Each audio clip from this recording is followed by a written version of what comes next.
जय धर्मेश, जय धर्मेश। आदिवासी सत्य प्राकृति सरना धर्म प्रार्थना सभा की ओर से देशवासियों को और पूरे विश्व के आदिवासियों को प्राकृति महापर्व कर्म की ढेर सारी शुभकामनाएं एवं बधाई। इस आदिवासी सत्य प्राकृतिक सरना धर्म प्रार्थना सभा पूरे आदिवासियों विश्व में कहीं भी है, सभी को बहुत बहुत शुभकामनाएं देते हुए संदेश देती है कि विश्व के आदिवासी हम सब एक हैं। इस कर्म महापर्व को समझने का प्रयास करें और अपने कर्म और धर्म के अनुसार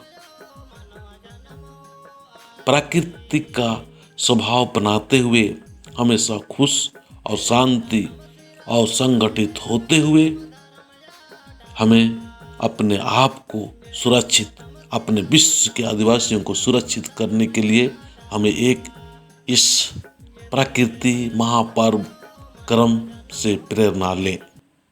जय सरना।